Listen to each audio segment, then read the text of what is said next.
आताही माणसं नजर पोचत नाही तिथपर्यंत बसलेत आणि जवळपास 5-6 किलोमीटरच्या रांगा लागलेल्या आहेत। खरं म्हणजे हा खऱ्या अर्थाने आज हा जनसागर उद्याचा गुढीपाडवा आपण या ठिकाणी साजरा करतोय की काय, अशा प्रकारचा जल्लोष या ठिकाणी आपण पाहतोय। आणि म्हणून असा जल्लोष आपल्याला 4 जूनला करायचा आहे, निवडणुकांचा निकाल लागल्यानंतर। खरं म्हणजे त्या दिवशी सुधीर भाऊ आपण तर विक्रमी मताने विजयी व्हाल आणि आपण एनडीए आणि आपला पक्ष आणि मोदीजी दिग्विजयाची गुढी देखील उभारतील आणि मोदीजी पंतप्रधान म्हणून हॅट्रिक देखील लावतील। अशा प्रकारचा हा 4 जून आपल्याला साजरा करायचा आहे। 140 कोटी जनतेने मोदीजींना पुन्हा एकदा फिर एक बार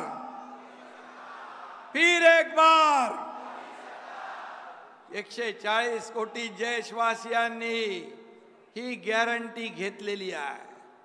आज मार्केटमध्ये देशामध्ये जशी मोदी गॅरंटी चालते आणि इतर लोकांच्या गॅरंटीवर कोणी भरोसा करत नाही, त्याच मोदीजींना देशवासियांनी पुन्हा एकदा प्रधानमंत्री बनवण्याचा निश्चय केलाय, संकल्प केलाय, निर्धार केलाय।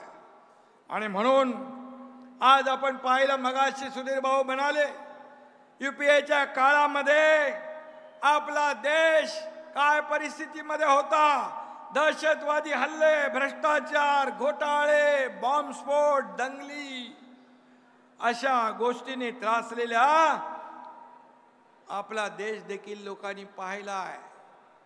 परंतु गेल्या 10 वर्षामध्ये मोदीजींच्या कारकिर्दीमध्ये एक विकासाचा जोश, उत्साह, जल्लोष या ठिकाणी पाहायला मिळतोय। नवा जोश, नवं चैतन्य निर्माण करण्याचं काम आपल्या आदरणीय प्रधानमंत्री मोदीजींनी केलेलं आहे।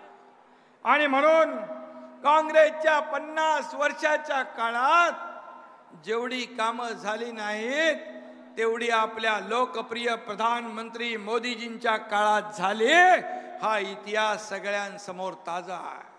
खरं म्हणजे त्यांनी जाहीरनामा दिलाय, खरं म्हणजे त्यांना आपण 50 वर्षाचा हिशोब मागितला पाहिजे।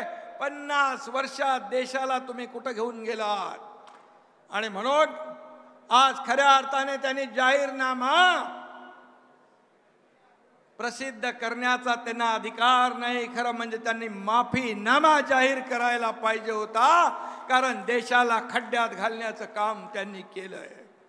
ज्या ब्रिटिशांनी या देशावर 150 वर्ष राज्य केलं, त्यांच्या देखील कारकिर्दीला मोदीजींनी पाठी ढकललं, मागे घातलं, या देशाला विकासाच्या एवढ्या उंचीवर नेऊन ठेवलं, या देशाला पूर्ण जगभरामध्ये आपलं नाव रोशन करण्याचं काम त्यांनी केलं।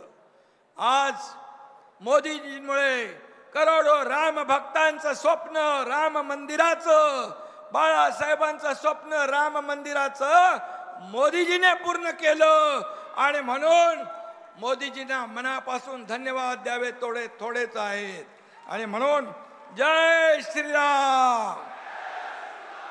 आणि म्हणून मी एवढंच सांगतो, मोदी है तो सब मुमकिन है, मोदीजी है तो सब कुछ मुमकिन है, अशा प्रकारचं काम ते करतायत। आणि म्हणून आज एक असं नेतृत्व आपल्याला लाभलेलं आहे, जे न कभी थकते हैं न कभी रुकते हैं। ऐसे ही लोग देश को बदलते हैं, देश का विकास करते हैं, उनका नाम है नरेंद्र मोदी। इसका हमें पूरा गर्व है, अभिमान है आणि आपल्या सगळ्यांना त्याचा अभिमान आहे। आज जगभरातले प्रमुख राष्ट्रपती असतील, राष्ट्राध्यक्ष असतील, प्रधानमंत्री असतील, कोणी मोदीजींना बॉस बोलतात, कोणी वाकून नमस्कार करतात, कोणी गळा भेट घेतात, हे कधी चित्र आपण पाहिलं नव्हतं. आणि म्हणून देशाची खऱ्या अर्थाने एक प्रगती करणारा हा नेता आपल्याला लाभलेला आहे. आणि दुसरीकडे काय, ना त्यांच्याकडे झेंडा ना अजेंडा, त्यांचं एकच आहे, कट, कमिशन आणि करप्शन. करप्शन फर्स्ट, आपल्याकडे मोदीजींकडे नेशन फर्स्ट. हे फरक आहे, हा फरक आहे. आपल्याकडे अजेंडा आहे देशाच्या विकासाचा, देशाच्या प्रगतीचा. आणि म्हणून आज आपण या ठिकाणी मोदीजींना ऐकायला आलोय.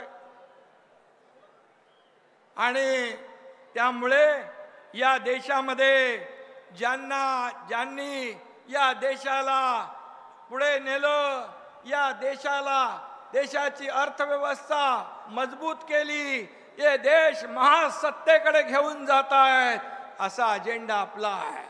आणि त्यांच्या जाहीरनाम्यामध्ये त्यांना समान नागरी कायदा नको, त्यांना समलिंगी संबंध हवे, अशा प्रकारचे बोगस लोक ज्या ठिकाणी आज आपल्या समोर उभे आहेत, त्यांना चारी मुंड्या चित करण्याचं काम या ठिकाणी आपल्याला करायचं आहे. आणि म्हणून आपल्याला मी पुन्हा एकदा मनापासून धन्यवाद देतो. आणि मोदीजींची अबकी बार 400 पार, अबकी बार 45 पार, हे महाराष्ट्राचा संकल्प आहे, महाराष्ट्राचा निर्धार आहे, तो आपण पूर्ण करूया. सुधीर भाऊंचं या ठिकाणी 19 तारखेला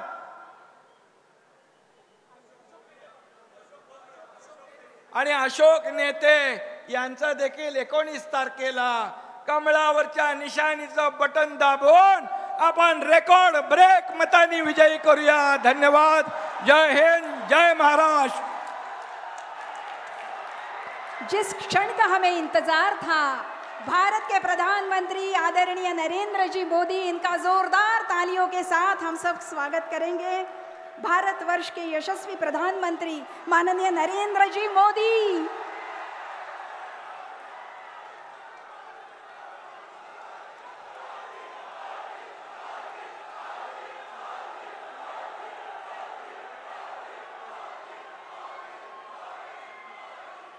जिनका एक एक कदम विजय की संकल्पना को साकार करने वाला है, हमारे मन में आशा के किरण को प्रज्वलित करने वाला है, दुर्दम्य आशा आत्मविश्वास को जताने वाला है और भारत को विश्व गुरु पद की ओर ले जाने वाला है. आइए हम सब मिलकर जोरदार करतवलध्वनि से आदरणीय प्रधानमंत्री जी का स्वागत करें और उनका सम्मान करें. हम सब की ओर से मैं निवेदन करती हूँ, महाराष्ट्र की जनता की ओर से महाराष्ट्र के मुख्यमंत्री माननीय नामदार श्री एकनाथ जी शिंदे, उप मुख्यमंत्री माननीय श्री देवेंद्र जी फडणवीस, उनका स्वागत करें, सम्मान करें. तालियों के साथ इस सम्मान में हम सब सम्मिलित होंगे. अयोध्या राम मंदिर की प्रतिकृति उन्हें प्रदान की जा रही है. चंद्रपुर वणी आरणी लोकसभा क्षेत्र के भाजपा महायुति के अधिकृत उम्मीदवार